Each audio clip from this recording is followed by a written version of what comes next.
Assassinine Radio. This is the weekly music podcast where every week we get into a different band, different artist, and we break down one of the records. We get into the music, lyrics, how it was made, and everything in between. My name is Tyler, and way out there, hundreds of miles away, is Jeff. While you're listening, go to Spotify, Apple Podcasts, give us 5 stars. If you're watching on YouTube, smash that subscribe button. And we're wrapping up Josh Freese season by doing an album that Josh Freese did not play on, but he was in this band at the time. So what are we doing? What are we doing this week, Jeff? Go. Look what I almost stepped in. From the Vandals. Yes, that is correct. This is the record they put out in the year 2000.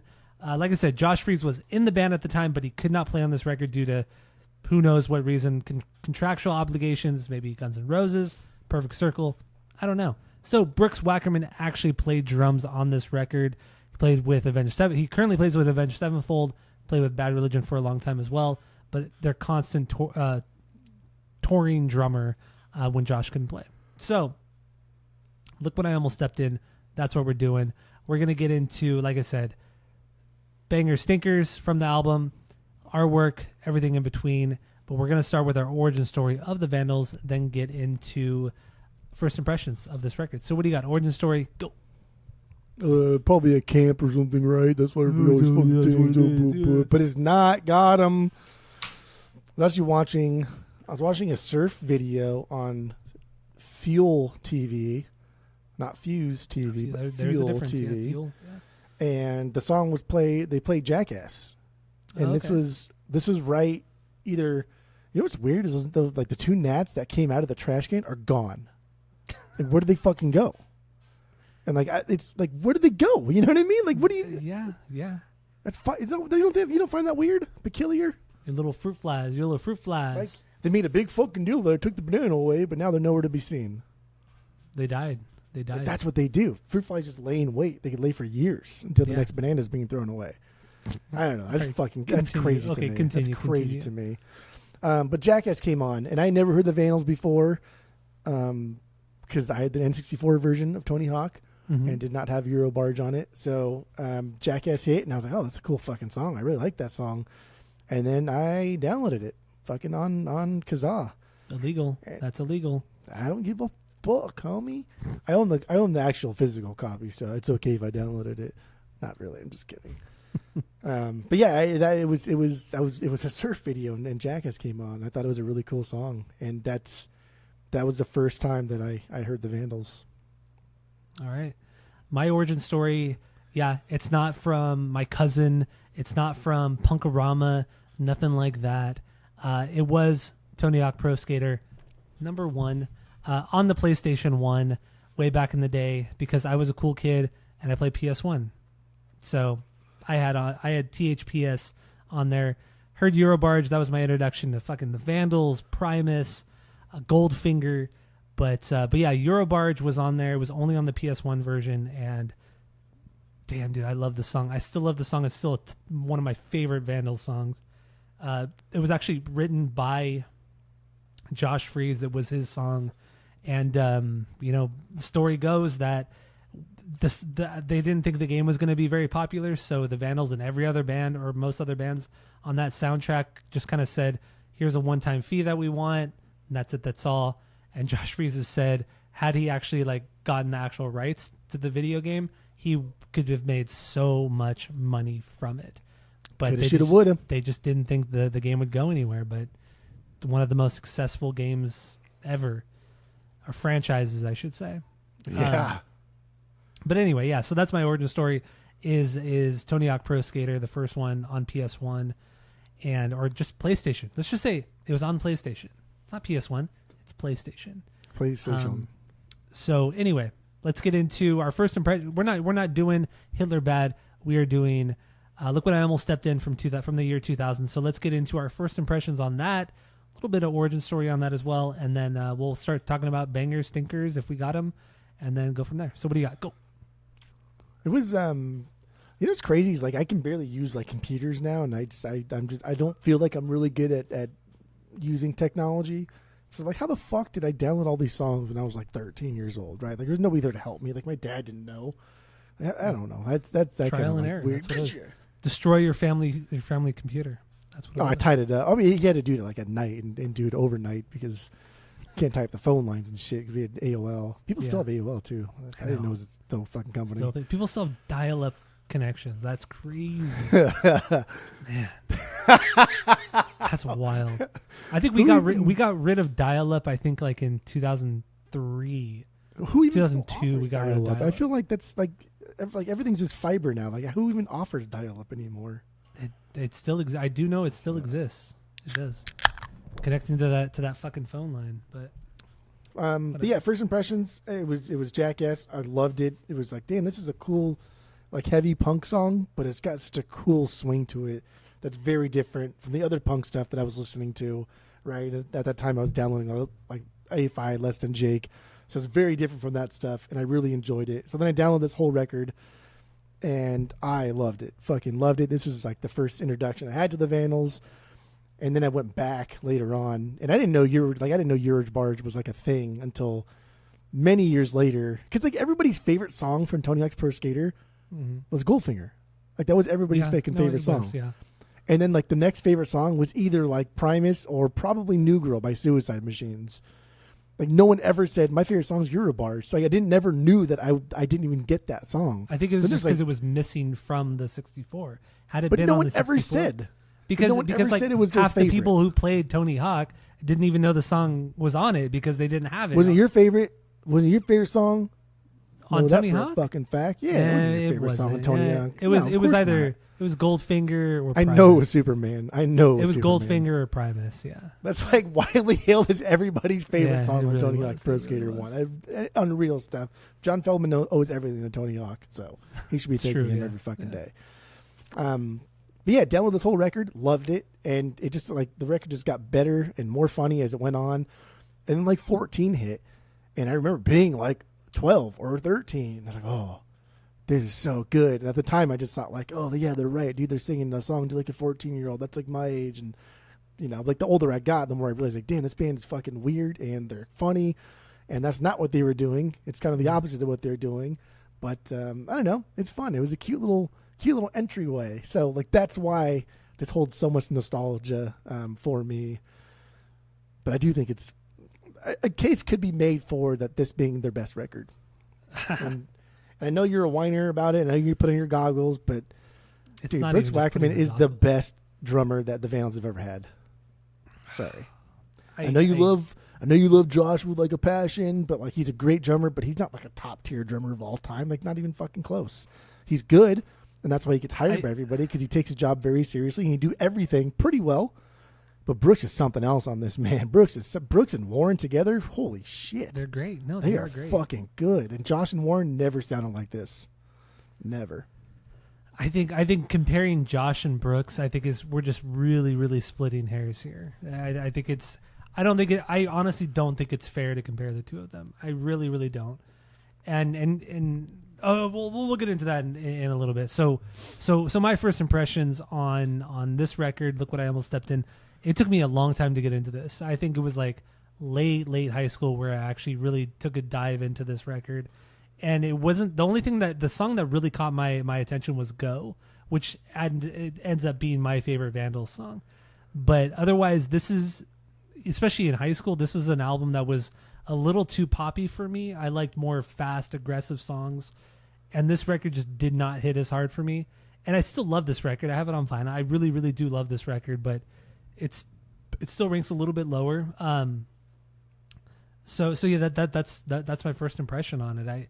It took me a while to get into it, but it's all there, and I think it's missing a lot of the more punk sounding songs, the more aggressive, over the top parts. I think it's just mainly focusing a lot on pop melodies. And yeah, Brooks does do a lot of fucking crazy cool shit on this record with all those fucking rad fills and parts and shit. But overall, it's more of a pop centric record. And honestly, I feel like you like this record a lot because there are a lot of moments that remind me of Weezer. A lot of Weezer on this fucking record, and you're a Weezerman. And that's a good comparison, because Weezer does have a lot of songs that are very heavy, and just because like the melodies on this are some of their strongest as far as pop goes, because everything on this record is fucking catchy, at least catchy. Yeah. The instrumental bits of this, there's a lot of like heavy shit here, stuff that like they did on Fear of a Punk Planet, but the lyrics and the vocals are very, very pop. But again, dude, Warren and Brooks together, they play fucking metal here. And there's so much restraint from both of them not to just dive into a fucking speed metal song because they're both like, don't forget, we're a punk band. And they have to church it down. And we both know that they could do that. Like if they wanted to, they could shred and fucking rip it up. And there's so much on this record that is so fucking heavy and so aggressive in ways that like we just never heard before because Josh doesn't do this. And like again, Josh is fine, dude. He's fine. But Warren's better. Just say he's fine. Warren's better. I think in the Vandals, in the context of this band, I think that Warren is the Vandals. Like the classic era of the band of Dave Quackenbush on vocals, Warren Fitzgerald on guitar, Joe Escalante on bass, and Josh Freese on drums. That's, to me, that is the classic lineup of this band. People would argue, with Steve-O and Jan Ackerman, all that kind of shit. The first two records, that's the classic stuff. But Ackerman. No, that's not classic. That's the OG lineup, not even OG, but the old lineup, classic lineup, the four I mentioned. But yeah, Warren is by far the best thing that's happened to the Vandals, hands fucking down. Across all eras, Warren is the best part of the band.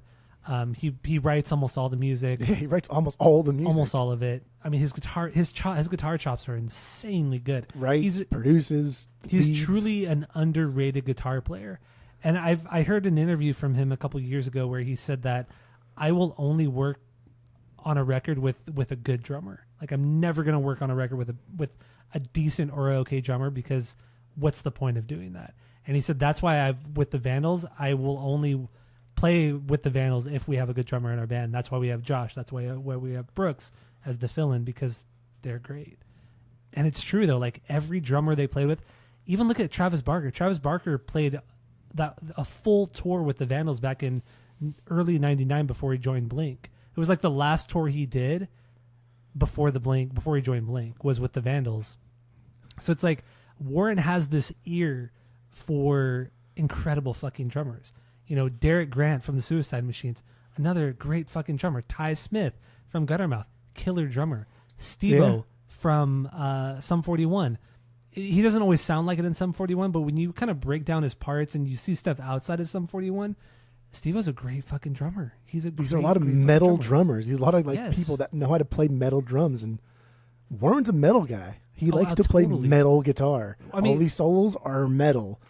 Going back to Fear of a Punk Planet, that is honestly like a metal record with punk elements. That's really what it is. See, I don't know why you don't like this more, because this record is like a metal record with like pop singing on it. Like if you just took like the most poppy of all, like Good Charlotte singing, and put it over just like metal riff after metal riff after metal riff, with a couple songs that are not that. But a lot of these songs are just fucking metal. I don't know. And both Warren and Brooks, I think it's just like, show restraint. I think what it is with this record, it's just a little bit slower tempoed and just heavy on the melodies, which is not a bad thing by any means, but it's just in the context of the Vandals world and their records, I think this is just, to me, I don't like it as much because it's so pop heavy. But that, like in the end, we're just splitting hairs. The vocals. We're just splitting hairs, though. We're just like the opening song. Warren has never sold as much as this record. He's never noodled as much as he has on this record. We never heard as much I would say wild drum parts. No, dude. Every song on this record has a solo. Every song on this record has not just a solo. Not every song. Not every song on there. We have two covers that don't have solos. But every song on this record has a solo. Every song on this record has lead parts that could also be solos. But like, hey, I don't want to be a solo because I have a solo coming up over here. And they open this up with, that boy's good, give him a job. Like, that should tell you what this record's going to be like. It's fucking wild. It's crazy. It's good. It's so good. Dude, Warren's a metal guitarist. He's found himself into a band that like he can just do whatever the fuck he wants to do. Yeah, I totally agree with you on that. Anyway, so let's get into some. Do we have any stinkers on this record? No. Yeah, I have no stinkers. How many bangers do you have? All but 2. I think 2 songs are like they're okay. I have 14. So let's get into this. You have 14 bangers? 14 I love this record. I really, truly love this record. Oh, dude, we're not going to... you're going to hate my ranking then, because I don't think any of the records are 3 out of 3. But, so, like, let's just get the two that I don't really... I think are just true fucking filler. But San Berdou's one of them. I think San Berdou. Okay. Solid song. It's really, really good filler. The chorus is really catchy, but, like, we don't need this to be 3 fucking minutes long. We just don't. Love the lyrics, though. I love the references. Like if you're hyper local to SoCal, dude, there's so many references. And the way when he says like, "I'm going to crown my princess of this empire," referring to the Inland Empire, which is such a dumb name for that part of Southern California. Yeah, it's a shithole. It's fucking boring. It's so they call it an empire is wild. I never understood that. Inland Empire. Yeah, it's so. And then the whole context of that song lyrically is about this guy who's like in and out of jail. He's kind of a piece of shit, and he just wants to take his girl out to the fucking Inland Empire and treat her like a princess and fill her up with. I think he even says like, "I'm going to fill you up with babies" or some shit like that. It's like it's so fucking over the top. Because he wants to sell his place in Cypress, right? Yeah. Well, Cypress is like an affluent area of Orange County where the housing prices are worth a lot more. So you sell your place in Cypress and we can be kings in the Inland Empire. Yes. And it's like you could. Like Cypress houses are worth a lot of fucking money. And then Inland Empire is just Arizona. It's fucking desert. It's garbage. It's stupid. And in the early 90s or mid 90s, yes, the Inland Empire was just, I mean, you could buy a lot out there for nothing. But San Berdou is short for San Bernardino, which is like a really shit city here in California, and it has been since like the mid 80s. San Bernardino is like, it's terrible. So there's some context biggest county for in the you. U.S. So biggest county in the U.S. That's true. Yeah. But the city itself, San Bernardino, the city itself is like one of the worst cities in California. It's old. It's generational poverty is what it is. It's old. Mind you, though, it's boring. In the 50s and 60s, it was like the place to be. It was the place where you moved your family to in the 50s and 60s. And then late 70s hit, mid 80s hit, and it just turned into a fucking shit town. Yeah, when they built up L.A. and Hollywood area to be something nice. They were like, why the fuck are we here? We could be next to the beach. It's true. This place sucks. And now LA is fucking the shit too. San Bernardino is one, and then sorry mom and dad is the other one that I think is yeah, that's low. That's a 12B for me. Yeah. But yeah, those are the two that I think are true okay songs, and I was okay. I was really trying hard not to like put everything as a banger, but those are two okay songs. Especially Sorry Mom and Dad. That's one where it's hard for me to get the melody going. But like once I hear the song, oh, okay, this is that song. Yeah. But like beforehand, like I can't remember like how the melody goes, type of song. That's how a few of these songs are for me as well. It's like I can't remember it off the top of my head, but the moment I hear it, I instantly know it. I know the words. Yeah. So then I'll just go through my bottom two. They're not stinkers; they're still great songs. But worst song for me, "Crippled and Blind." Crippled and Blind, my 11B. There we go. So low for you.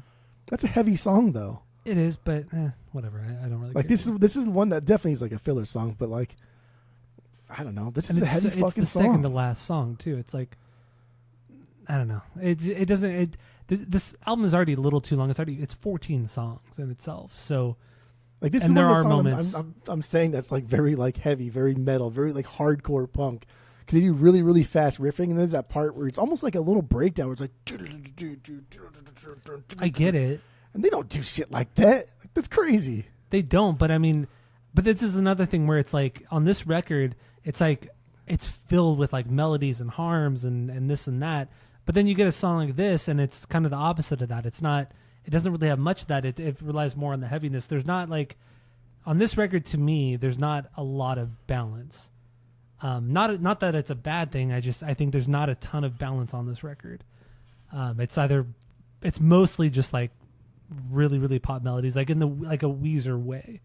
There's only one song on this record that it honestly doesn't fit. Like there's only one song on this record that doesn't really make any sense, and that's 14. 14 doesn't like have anything to do with the rest of this record. It's a weird but song. Every other song on this record is a very, very catchy, kind of like poppier, kind of middle ground vocal delivery with heavy instrumentals.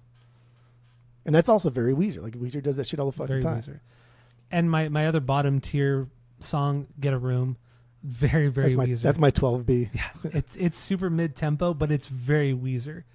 With the tempo, the guitar leads, the way Dave sings this song too is very, very Rivers.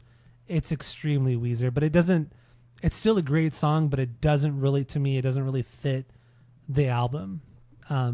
It's just they just do it better elsewhere. Honestly, on this record, I put this as a B because I do think this is a banger. Because if you took this off the record, I think the record would suffer slightly. But like keeping it on the record doesn't really improve anything. But if you take it off the record, I think the record would suffer slightly. Therefore, I think it's a banger. Right. That's it. That's fair. So let's get into some of the bangers then. We talked about the lower tier stuff. Let's get into your number one banger, your 1B, which is crazy. Get into 14. Let's get into 14. 14. That is my 7B. I do think it's a cool song. It's a great song.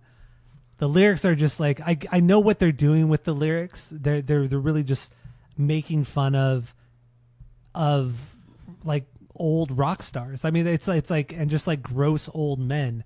But there are moments it's like, oh my god, dude, this is a little much. It's a little fucking much with the lyrics. It definitely like it's weird because I feel like it aged like fine when we were like in high school and out of high school, and then in a more like contemporary sense, it dropped. Like the first time we kind of did this record and we talked in your kitchen for like 40 minutes on this one song. Remember that one time? That's right. I do remember that. That was like in 2018, 2019. Yeah. When we originally did this record. I think we both like, yeah, this is just fucking weird. But I think since then it's come back up a little bit for me because it's so uncomfortable. And like that's at like the heart of what the Vandals have ever wanted to do is just make you so fucking uncomfortable. They're not a political band. No. They never wanted to be a political band. That's why Anarchy Burger is kind of like, whatever. That's a different band. They don't do that. They're never like a political band. They don't want to do that. They don't need to do that. That's not who they are. At like the core of if they could snap their finger and be the perfect band, they want songs like this. Not necessarily sound like this, but things that make you just fucking just so uncomfortable and feel weird. Yeah. And 14 is that song. Totally. And it's so fucking funny. And it's so just like, do not take anything they say seriously. And like, yeah, well, you can just dive into the hole of like, oh, it's problematic because this. Like, fuck off. Yeah. Fuck off. I don't care. It's a banger of a song. People are just missing the point. I mean, like you said, they don't take themselves seriously. They make fun of everybody. And that's what this song is. They're making fun of like the crazy rock stars. They're making fun of like creepy old men. Of it's also like the punk scene. Yeah, and the punk scene, weird. like taking Tim advantage Armstrong. taking advantage of younger girls. That's what this song is, and it gets creepy. It gets pretty dark lyrically on this one. But the way the song is structured and the way he sings the songs and the melodies, the harms, it's very upbeat. It's very happy, and it adds to the creepiness of the lyrics. But it's all intentional. I think it's a really good song in that if you think the Vandals are bad because of doing this, you're missing the entire fucking point. Like they're literally criticizing and making fun of and calling out fucking perverts. That's literally what they're doing here. And again, like how old was Brody when Tim Armstrong met her? Right, she was like 14. Yeah, she was. Yeah, maybe not that young, but yeah, I think she was 14 young, when they first met, and he was like 28. He was like double her age. Mm-hmm. And I'm pretty sure she was like 14. And so then I kind of like went with that. And there were parts of this song where like Joe's got some fucking rad bass lines. Oh yeah. Bass lines that sound just like Matt Freeman. Like do do do do do do boom boom boom boom. I'm like, damn, bro, like maybe you're throwing a little bit of shade over it, like you kind of the old Tim Armstrong thing so, there. Because it's fucking weird. And like that's a very punk thing, right? Because like in the punk community, it's very, very common for older guys and younger girls to kind of get together. And like you'd hope you're only 1 year off or whatever, but like I'm pretty damn sure Birdie was like 14, Tim was like 30. Yeah. In the end, she was definitely underage. She was underage for sure. Yeah, 100%.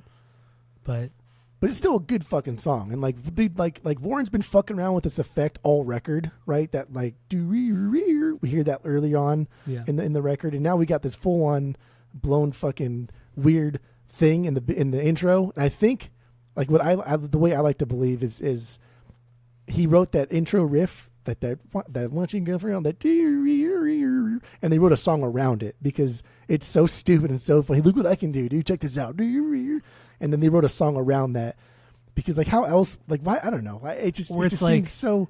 It's all unlike them. But it's also, I feel like this record is also a direct kind of, I don't want to say diss at Weezer. I feel like this is them kind of saying, like, we could make a Weezer fucking, because Green had come out just a year prior to this, and like, we could make a fucking, look what they did on Green, look what they did on Blue, like, we can make a fucking record like this. And that's what a lot of this record is. There's a ton of Green, a ton of Blue on this record. I really think that's what it is. A lot of this record is that. It's like we could do the harms, we could do this and that, we could do the heavier guitar parts just like Weezer does, but we could have like a kick-ass fucking drummer. Not to say that Pat's a bad drummer from Weezer, but you know, comparing him to Brooks or Josh, you know, it's not fair. But I don't know. I think a lot of things went over the heads of people, and also with the Vandals, it's like in music, especially punk music, the two bands that nobody ever criticizes are the Vandals and the Bouncing Souls. Those are the two truly untouchable bands that nobody ever criticizes or talks shit on. And I think it's because with the Vandals, at least, their songs are catchy, they're fast, they're extremely subtle, and even when you think they're calling out somebody, it's like there's no proof. There's no, like, your example with 14, like, let's just say he's calling out Tim Armstrong with the whole Brody thing and the Matt Freeman style bass playing, the East Bay hardcore kind of bass playing. It's subtle, it's all there, but there's no proof that they're trying to diss Rancid. Like, everything about the Vandals are so subtle, lyrically, musically. They're just so, they're such an underrated fucking band. I truly think they're a truly underrated band. Love this guy. Love these guys. Love them. So I just Googled it because I was super curious. But Brody was 16 and Tim Armstrong was 30. Okay. 30? Still underage. Yeah. And still very underage. Although she's Australian, I think. So the laws might be different in Australia. I think she's Australian. But if you grew up in America knowing full well what you shouldn't be doing. In his mind, he's doing something that he shouldn't be doing. In her mind, that's different. But like in his mind, and you're 30, bro. Come on. Well, it's like those creeper guys that go to like the fucking Philippines and shit, or like Thailand and shit to get like some fucking weird shit. People, I mean, at least as long as you're 18, like, and there's like a mutually beneficial relationship, or both parties know what they're getting themselves into. I don't give a fuck. Like, who cares? Do what you want to do. But like in our society, we deem people under the age of 18 not like knowledgeable or coherent enough to make adult decisions on their own. True. So stay the fuck away. And bro, you're Tim Armstrong, my guy. And this is like mid 90s, so like you're already an established band. I'm sure you're meeting a lot of fucking people. Really? I know you. Really? This random Australian chick. She has to be. I think she's Australian. Maybe I'm. I keep saying that, but she's Australian. Okay, Australia. Okay. But it's like you get this like girl from the literally the other side of the world. It makes the whole relationship and thing kind of weirder and creepier. You're clearly a fucking weirdo. Yeah, that's true. Man, but anyway, we like Rancid too, so whatever. That's we true. Just like talking shit, I guess. So anyway, 14.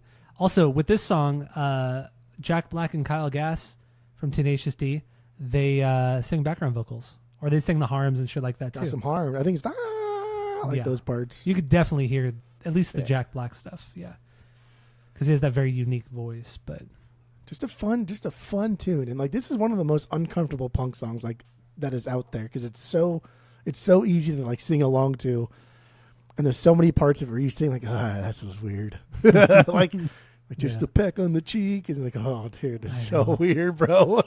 And then there's like the other part, I forgot the exact lyric, but he's like, and I made friends with your mom, so it's not as weird, or something like that. Yeah. It's like, oh my god, dude, this is fucking bizarre. Anyway, yeah, it's, but like you still know it, and you're still gonna sing it, and like everybody's gonna laugh, and it's just, it bothers me when people just get in like, oh, it's just fucking pedophilia. Like, no, dude, it's you're fuck missing off, the point. Not. Like, honestly, people are just missing the fucking point of the song. But anyway, All right, so you got anything else on 14? Yeah, no. Let's talk about Go. How'd you know that was my number one? How did you know? Well, because you said earlier, but yeah, it's honestly my favorite Vandals song overall. And you love the song too. Where does it sit for you, B-wise? It's 2B, easy. Hell yeah. So I mean, Brooks. This is one of my favorite drum performances from Brooks across this, Bad Religion, and the last two Avenged Sevenfold records. I mean, we speak very highly of Brooks Wackerman with Avenged, but this is my favorite performance he's ever done with the band, with any band. So fucking tight. It is so. Everything he does is just. It's almost like a computer. Like you're just like moving bars in a computer just to put how tight this fucking is. Yeah. And there's so many different things here. It's not just the same beat every time they do the go part. It's fucking wild. Because so the way the song, it's a very, very fast song. But, you know, there's the chorus where it says, when I say go, you say go. And then it's the back and forth, go, go, go, go. But it's like, it's between Joe and Warren and Dave on each channel of the stereo. So it's go, go, go, go. But Brooks is like just hitting the snare and the big fucking China crash. So it has this like really, really big fucking loud sound of just chaos. The song, that part of the song is just fucking chaos. And it's so quack. So fast, and it always sounds like it's about to fall apart, but it never fucking does. It's a song that should fall apart with most bands, but because Brooks is such a good drummer and Warren is so fucking great himself, the song it's absolute perfection. It really, really, truly is. It's not just that like the back and but like Brooks throws in these little like double bass pedals here and there. Yeah. It's not like the whole song where if he wanted to write him, he could, but it's just for the riff that and it like matches like the bass and it matches the guitar. He doesn't overstay his welcome. He doesn't church up. He only plays to the song, restraint. And also with Brooks's drumming on this song, he pays homage to the Live Fast Diarrhea era. There's a lot of the way Josh plays drums on the Live Fast record. He does a lot of like weird, like unconventional kind of transitions and fills on that record, and you hear a lot of those weird, just kind of like solo snare hits transitioning into various parts of the song, which is very reminiscent of the Live Fast era, Live Fast album, and I feel like it's a good homage to that because Josh is a couple years older than Brooks because the whole timeline of their relationship is that Josh is younger than all the guys in the Vandals. Like he's like a good 3-4 years younger than the guys in the Vandals. But then Brooks is like 2 or 3 years younger than Josh. And he was actually best friends with Josh's younger brother, Jason Freese. Jason Freese plays saxophone in Green Day, has been in Green Day for the last like 20 years. So it's like there's all this connection. And Brooks Wackerman's dad is was it Chad Wackerman? Chad. You know, played with Frank Zappa and, you know, so many great fucking prog artists. Accomplished drummer. Yeah, truly an accomplished drummer. So, like, there's all this, like, weird intertwining of relationships and families. It's all nepotism. Like yeah, kind of. Yeah, it kind of is. But, I mean, it's just kind of cool. Like, the younger brother's friend is like, yeah, I really look up to Josh. You're kind of like this older brother figure of mine. So I'm going to pay homage to what you were doing a few years ago on some of the older records. So I think it's just Brooks is just a class act too. Like we talk about Josh and being such a great drummer and a class act guy and never talking shit on anybody. You could say the same thing for Brooks. Like he honestly is. He doesn't play on as many records, but he's a class act guy, man. Truly is. I really do think Brooks is a better drummer, but that doesn't like diminish Josh's accomplishments. And I think like when Josh went on to talk with Rick Beato, I was surprised at how much he. I mean, this is probably because like the nepotism thing comes up fairly often because Josh's dad was like the band leader in Disneyland, and like clearly got his start. He got his foot in the door. It was easier for him. But like Josh reiterated like how hard he works, and like he's like I don't take this fucking like this is my job. This is my life. Like I take this very, very seriously. And if you ask me to play drums in your band, because we always talk about like, oh, Josh played on Puddle of Mud. I'm like, oh, really? I can't tell because it's fucking stupid.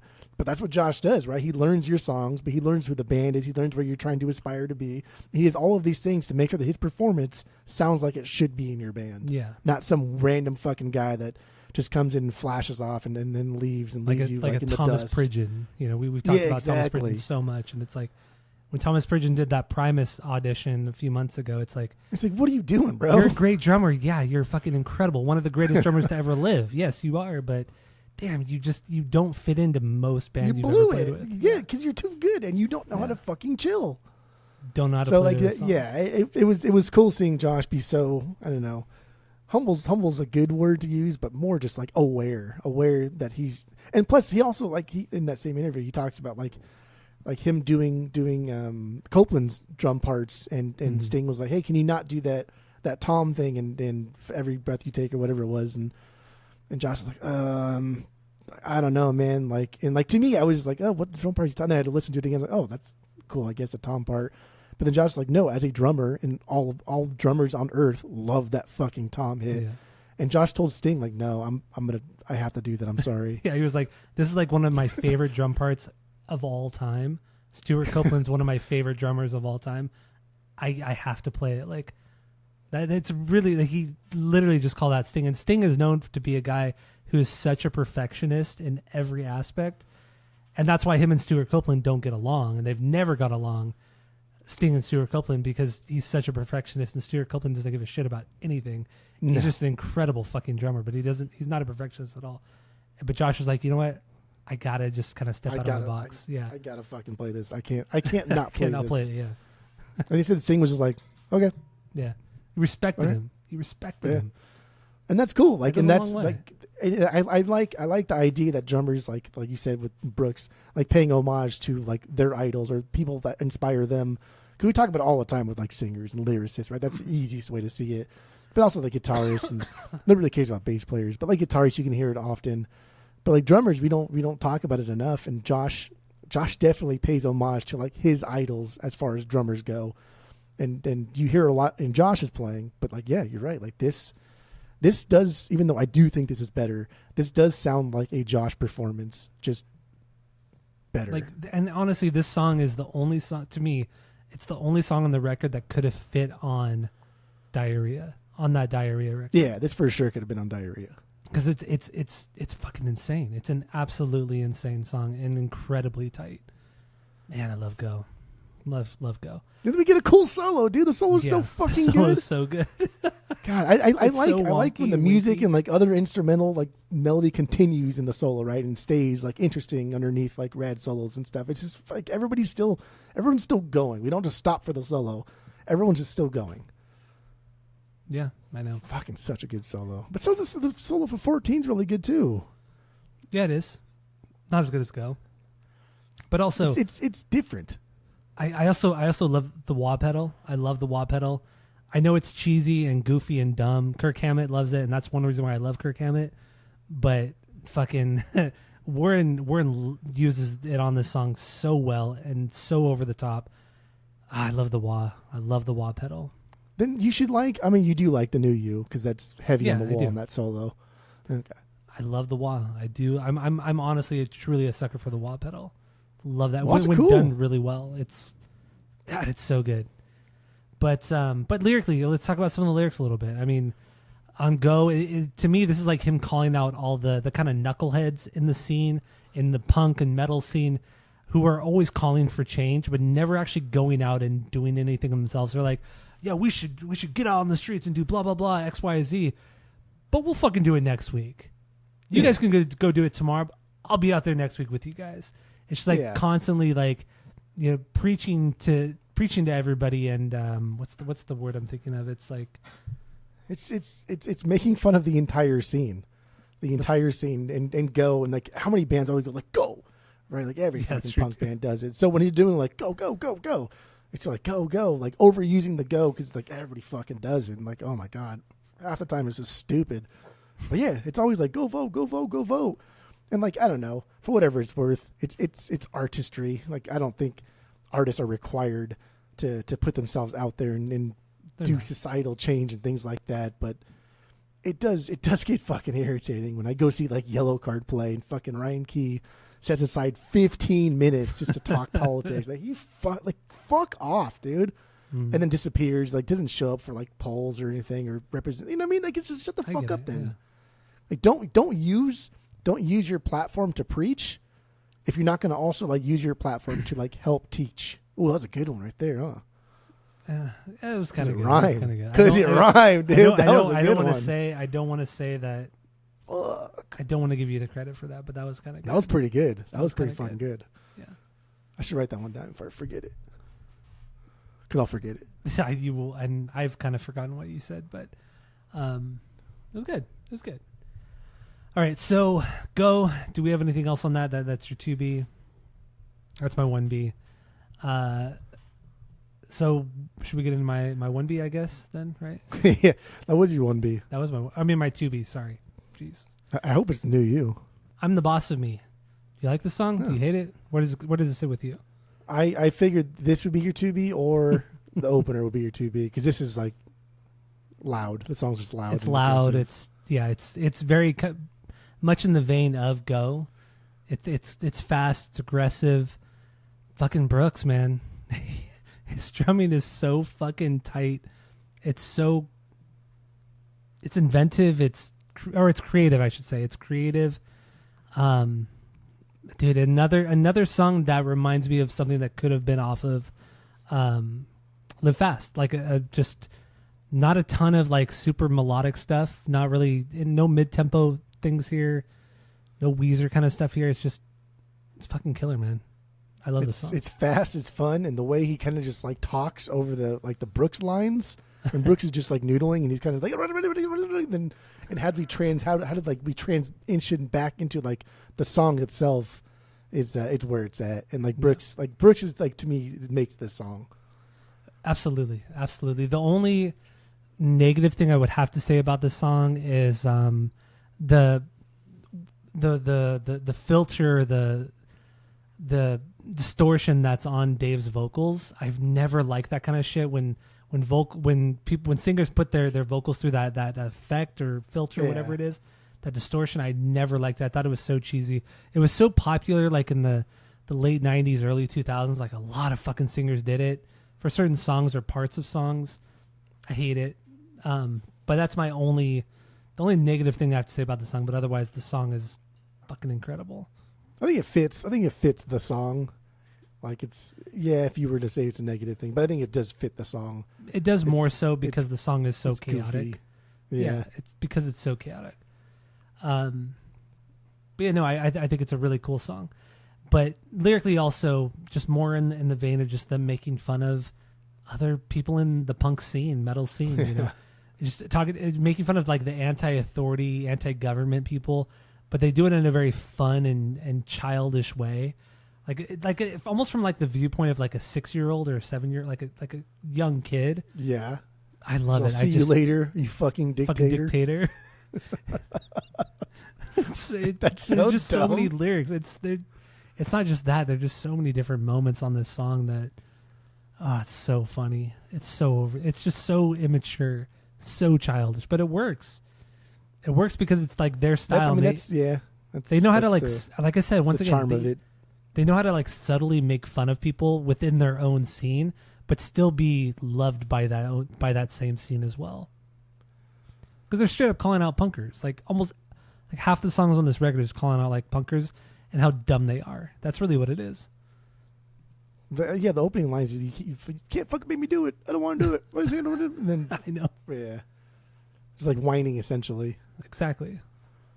But it's kind of fun because like I think this is a companion piece to like You're Not the Boss of Me, and then I'm the Boss of Me. Whereas like You're Not the Boss of Me is a much different song, and could have easily been just an instrumental.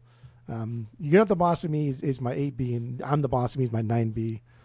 But I think they're kind of companion songs, and they're fun together. I like them together. I think they're only companion songs in the title, but I mean musically they're not. They're not the same at all. But you need that's what a companion piece is. It's something that complements each other. I don't think you do because they don't. But they don't complement each other. They do. I'm the Boss of Me is so fucking aggressive because it comes off like a song that's just like an instrumental. Like it's a really melodic punker song. It doesn't try and do anything wild. It's pretty basic, pretty kind of like boring. And then On the Boss of Me drops in. It's like, oh fuck yeah! And they're both kind of about like the same thing, but just in goofier kind of opposite goofy ways. So yeah, I do think they complement each other. But You're Not the Boss of Me is like this like new wave, almost Devo-esque kind of song. You love that stuff. Oh, I like it. I like this song. Yeah, this version of it. Style. I think one of the guys produced the Fear of Punk Planet. Actually, one of the guys from Devo produced that record. Oh, it was Bob Casale, right? I guess I think he produced that record. Yeah, which makes sense. I mean, Josh had just joined Devo at that point. I looked at what Josh was doing in like 2000 to see like what tied him up from this record. Perfect Circle. And there's a couple records that just like they don't have like a date stamp on them. It just says 2000. But one of the records that came out in 2000 was Hoku, but that was like March. And he played on that Hoku record. He did, yeah. And I was like, there's no way that tied him up that he couldn't be on this. But he's also said, like, and we talked about it last week on the Moth episode, or the Puddle of Mud and Moth episode, where he would play on a record and it would either never be released or it would take like a year, maybe a year and a half for that particular album to be released. That's true. So, because he would it could have been on anything, or like he even said too, like stuff has like never been released. And he said like, and on the Beatle interview, he mentioned like he did like jingles and like one-off songs or like soundtrack songs that he played on. So literally could have just been anything. Yeah. That's interesting. I've thought too, like, I know when he was in Guns N' Roses, and I double checked the dates, and he was officially in Guns N' Roses from like 97 to 99. And I know he has said in interviews that when he was with Guns N' Roses, he had signed a contract, or he was under contract with the band and essentially Axl Rose, and where he would have to be in the studio X amount of hours every week to write and record Chinese Democracy. So he was required to be in the studio for the band and for that album. So it kind of, I mean, there might have been some overlap with the Guns N' Roses stuff into this Vandals record. I know they recorded this record in April of 2020. I think that's when they recorded it, but it came out a couple months after that. But even still, he could have still been under contract with Guns N' Roses, and that's why he wasn't allowed to play on it, because technically he was still an official member of the Vandals, and maybe that's where the conflict was. Like maybe like being a session drummer, all of that is different than being a full member. You know, if you're under contract with somebody else, contracts are involved. Who knows? Yeah. Or it could have just been like he's just fucking tired, dude. Like I just come off that too. The most obnoxious front man of all time, and now I just have Brooks do it, dude. Going into another front man who has a big ego, Maynard in A Perfect Circle. Like he literally went from Guns N' Roses to A Perfect Circle, two very big egos in bands. Obviously, Axl is way fucking crazier than Maynard, but even still, very big egos. Very big egos. But yeah, like you said, maybe he was just fucking tired because burnt. He's talked about like this era of his like career, how just he had no fun playing the drums anymore. Like it was became nothing. Like he just would go into a studio, he'd be given like a chart and say, "Here, play this." Never even hearing the song, just playing to a click track. Here's the chart. Here's what you need to play. What notes, or not what notes, but a general idea of the structure of a song, and that was it. Not even knowing what he would even play on. And he's talked about how burnout he got from doing that, and how drums it wasn't even fun for him anymore. And that's why he said like there was a break in his career where he was just like, I can't be doing this anymore. Like so he stopped playing drums for like a couple months because he was burnt the fuck out. I mean, if you want to pay your mortgage drumming, then you need to fucking play for Hoku and Puddle of Mud. Yeah, because like the Vandals the Vandals is not going to do that. It's just not going to happen. But even I remember I heard one interview where he's like, yeah, I played on a bunch of records or a lot of records, but it wasn't like I was going home and kicking my feet up at like next to my pool, because it's not like I was playing a lot of these records, but I wasn't getting paid a lot because. You get that's not what it is. That's not what a studio drummer is. Exactly. Like and that's like the misconception. You get paid a flat fee or an hourly rate. That's also like the misconception of it all, is that you think, oh, you've been on 500 records, you must be a fucking worth $100 million. But no, you're paid $10,000 to do 2 days of work, but that's it. Like, you don't get residuals, you don't get but royalties. When you're doing fucking like 8 records a year, that adds up. Plus, like touring with the Vandals here and there, and like it adds up for sure. He makes plenty of money doing this, and so for him to complain and whine is still a little. I'm not saying he's complaining and whining. I think we're just saying his like situation. He was just. In the end, it comes down to like why he didn't play on this record, and I think a lot of it was burnout and possibly contractual obligations with either Guns N' Roses or Perfect Circle, or maybe even both. Who knows? We don't know, because it was honestly, this record falls literally right in the middle of both of those bands when he was playing with them. So who knows? And like those are probably the biggest paychecks he's gotten. Yeah, probably. I would think. Maybe no. 9 Inch Nails, he probably got paid a lot of money. Because he was in 9 Inch Nails for a good 4 or 5 years, I guess. I don't think he ever recorded anything with them, but he was their go-to touring drummer. And yeah, like if you're going on the road, I mean, we're talking like expenses, and if they want you to be on the road, like it's going to cost you. Yeah, Sting. It's going to cost. He probably got a pretty big paycheck from Sting too. Or the Foo Fighters. Maybe the Foo Fighters probably paid him pretty well. Yeah, because he was He was actually a member of the Foo Fighters. So yeah, he probably got paid pretty well for that shit. That's funny too, because in that also the Rick Beato interview, that didn't age very well. No, when he talks so. It does not. Also funny that the reason why we're doing Josh Freese season is because he just got fired from the Foo Fighters too. Yeah. But yeah. Anyway, we're talking about. Look what I almost stepped in. So these aren't wild tangents though. These are relevant tangents. Yeah. Relangents. Relangents. All right. So what do you got for your 3B? Go. Third banger. Hold on, dude. Hold on there, dude. Well, I don't remember anything, dude. Well, the colors. The new you. The new you. That's my 3B too. Love that scale, dude. Love that scale.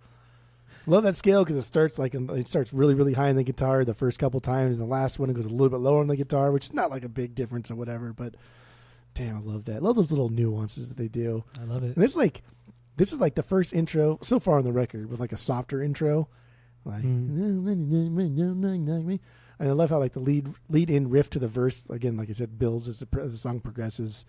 And it's just so fucking catchy. And Joe's got crazy bass lines on this one, too. Mm-hmm. Some of his best riffing, I think, that he's ever done is on this song. You think so? Yeah.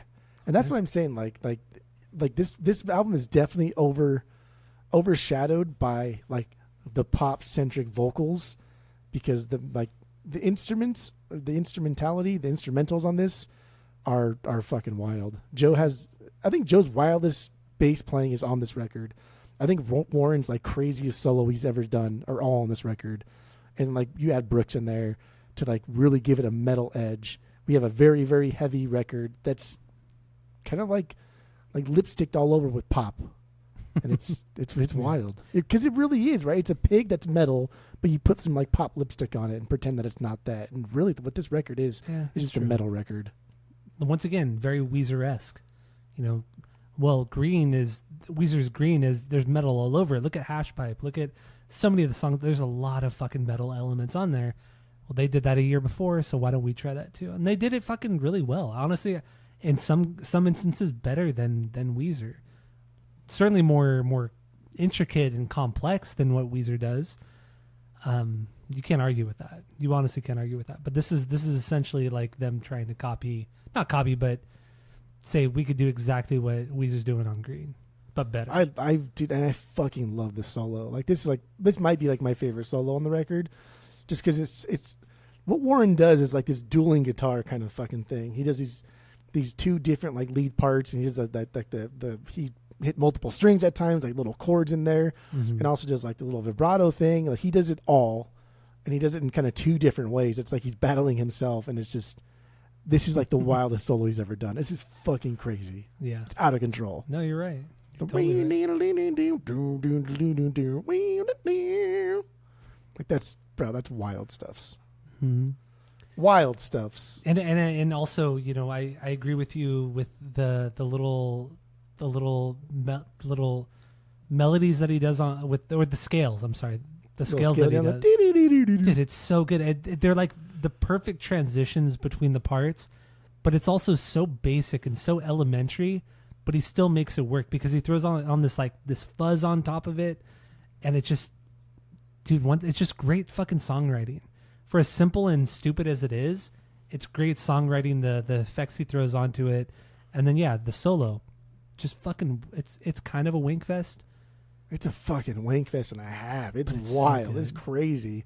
And then after the solo, the song just builds. It takes the first part, right? The saying that you love me, but you do.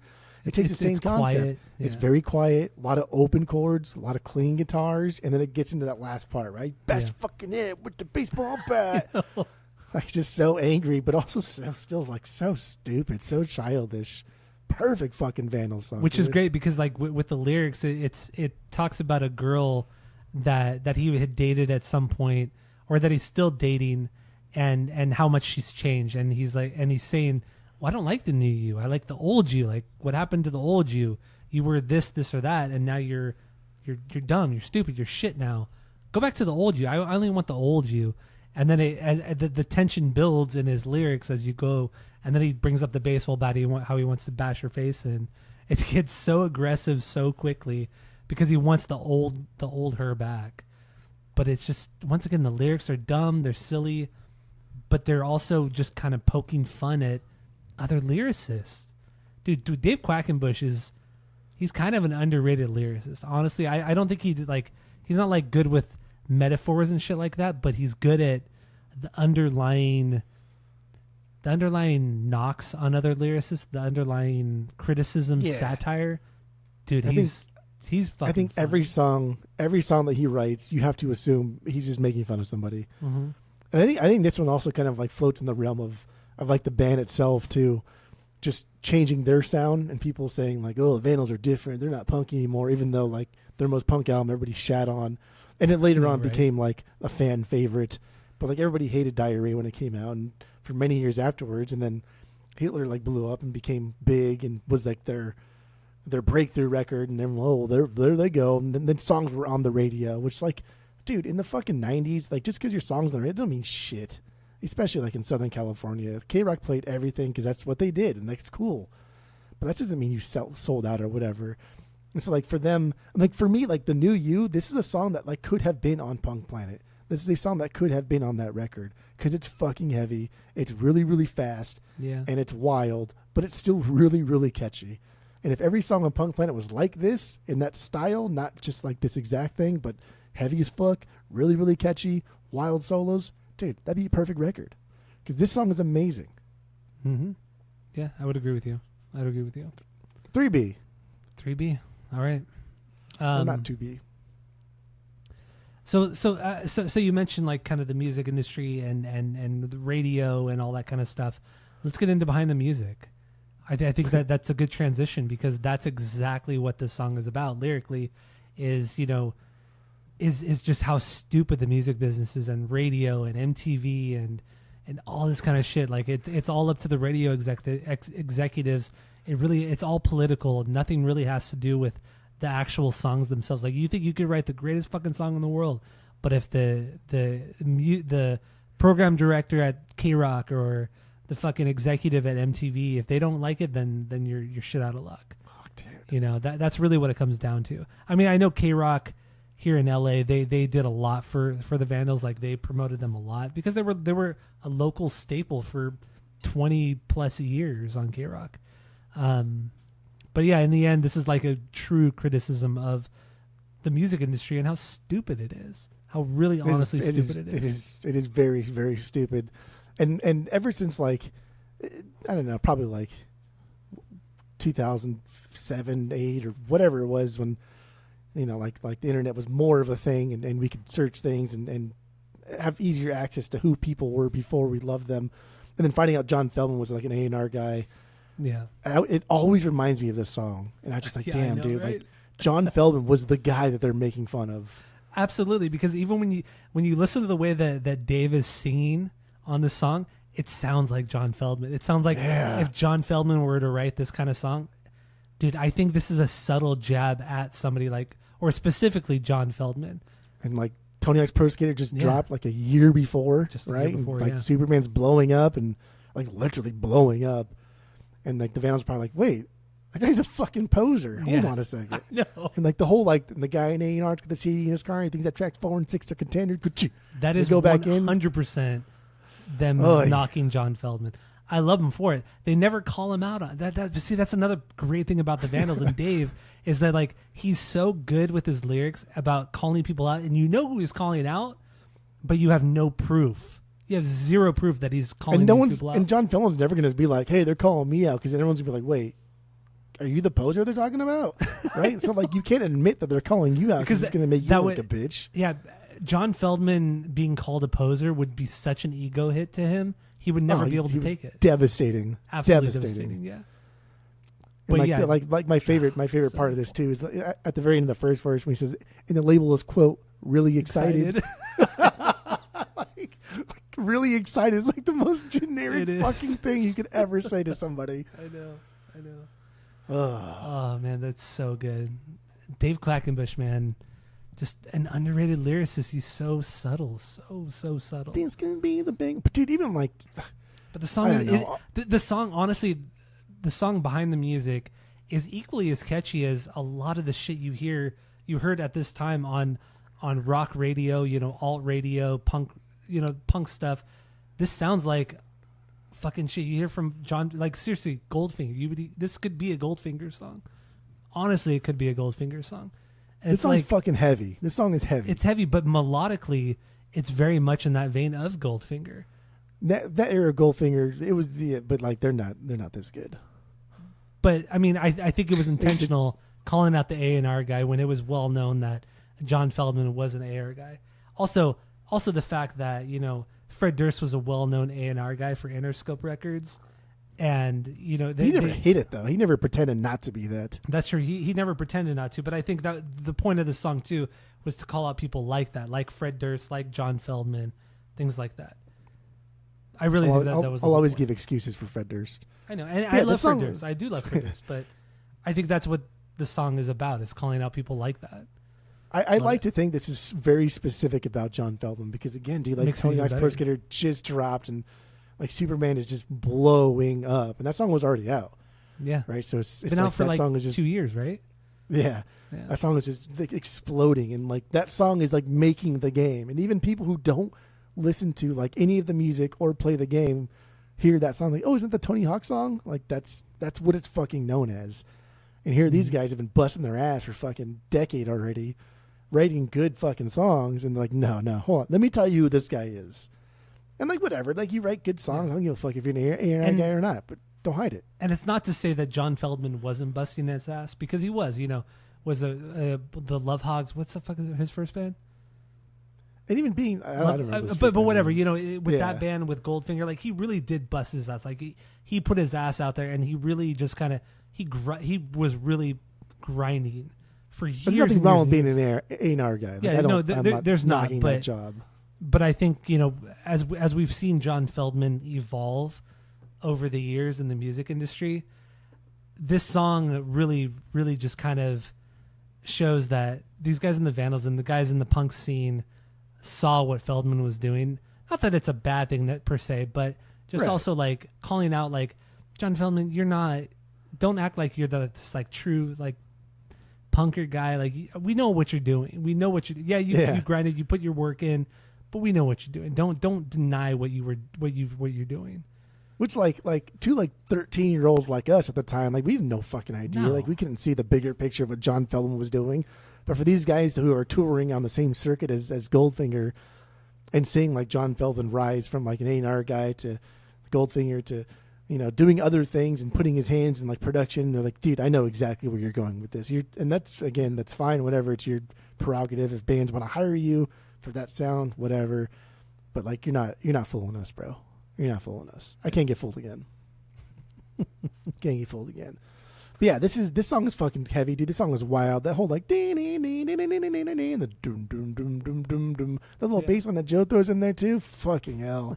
And he throws that little Chris D'Elia slide, that little fucking to get back in there. My God. And I love the fucking kiss my ass. So fucking so snotty, dude. So childish. So immature. I like how the bridge too. It's not the spoken word thing, but it just kind of it's this good like lyric thing going on, good vocals, and then at the very end of the bridge, leading back into like the chorus, fucking Warren just starts shredding little harmonic parts and all the fucking yeah, and it just fucking drops back into the chorus. It's just great songwriting. It's just truly great songwriting. That scale that he does, man, he hits every fucking note possible, and like I don't even know like the music terminology for it, but jumping like from like the lowest octave you can to like the highest octave you can, and hitting as many fucking notes up and down because he takes like 2 steps forward, 1 step back, 2 steps forward, 1 step back, but he does it so fucking fast and he hits so many goddamn notes that you don't know what the fuck is even happening. And that scale's cool because at some parts of it, or some parts of the song, when Warren's scaling, him and Joe are doing it together. They're both scaling together. And it's not very often in the Vandals history where like Joe is on bass and you think like, oh, he's not just like a guy playing guitar but on the bass and just note matching the guitar. He's a bass player. Mm-hmm. And I think on this record, more than anything I heard, it sounded like Joe was a bass player and not just a stand-in or somebody who writes songs or is just a guitarist playing the bass. Because there's a lot of parts on this record where he's playing as a bass player. Yeah, it's true. Yeah, he's adding a lot of his own elements, his own style into the record, into the songs.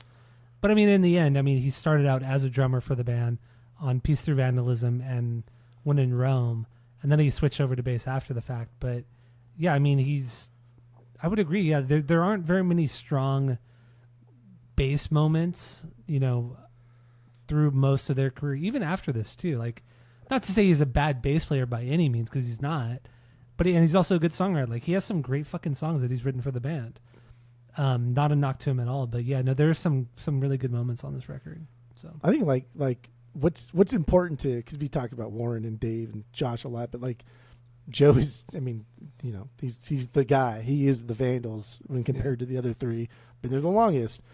But if you're going from like drums to bass, like you're the rhythm guy.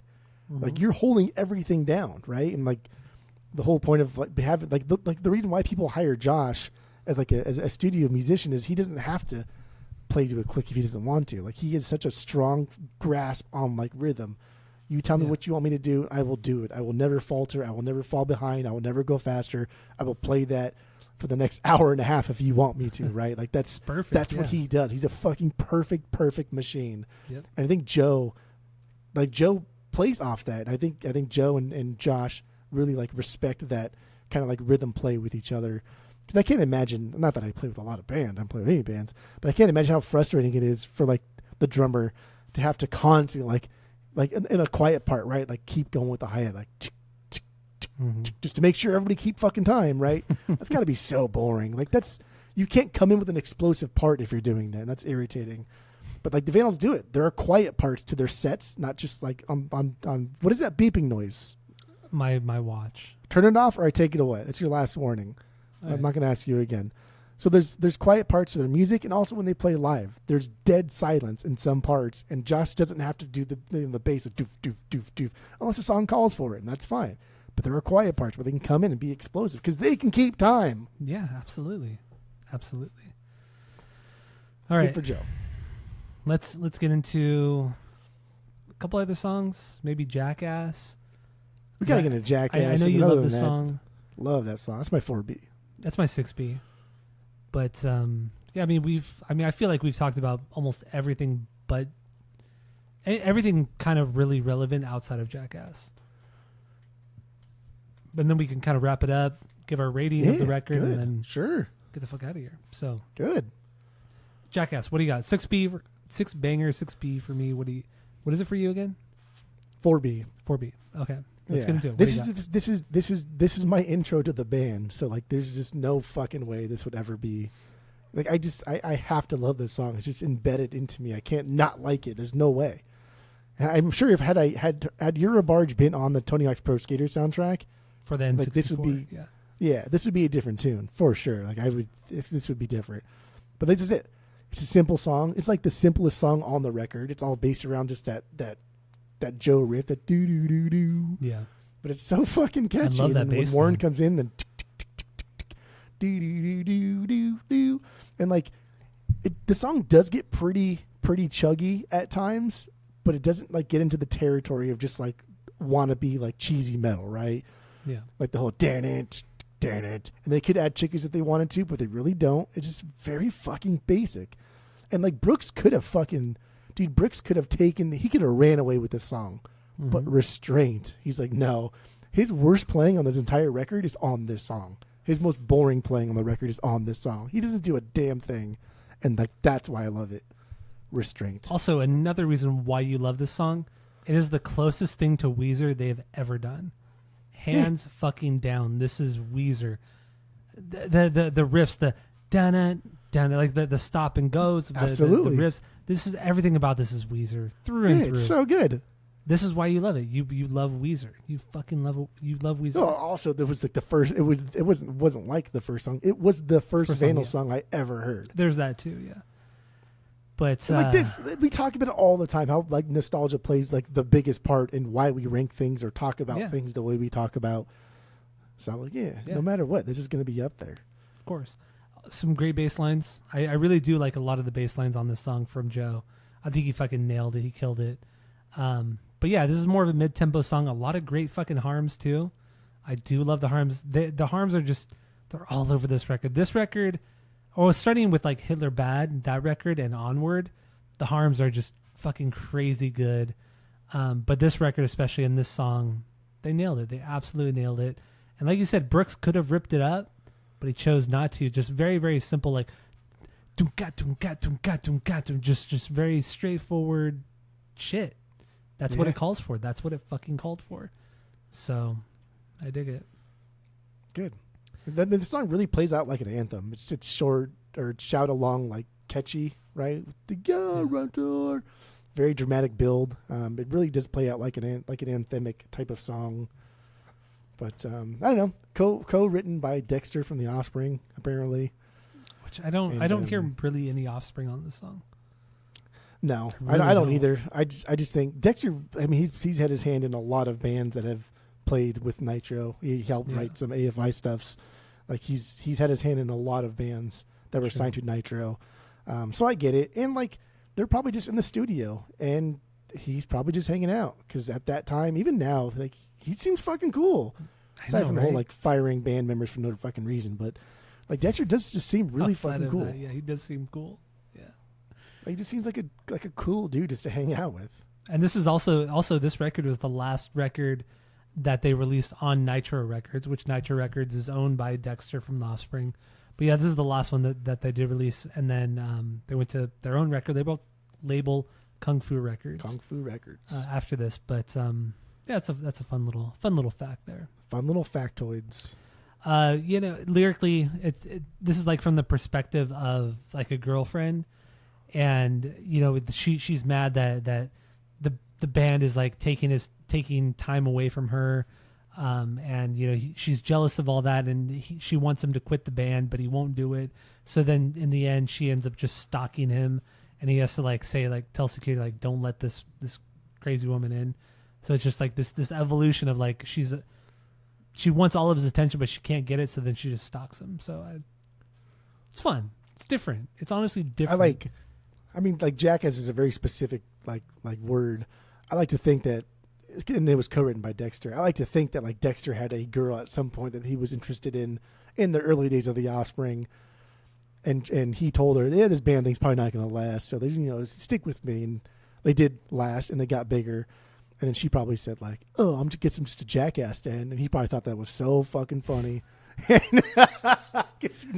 you think that's dick. Where the songwriting credit came in? That's where I think it came in. Yes. Okay, that's a good theory. That's a very good theory. That's what I think. I like because like it's stupid, and the song's very different from everything else in the song because it's slow as fuck. That's true. That's true. Boy, that's what I like to think. So Jackass, we go with that one. That's it. Yeah. All right. Should we wrap? Do we want to talk about any other songs? Not really. But that's my girl. That's my 6B. I really, really like that. That's song my 5B. Too. Yeah, it is a really good song. I like the lyrics in there. Like we scream to you to fuck him. that makes me chuckle. Otherwise, like I'm good. Okay. Good. Yeah. So let's give our final thoughts on this record. Look What Animal Stepped In.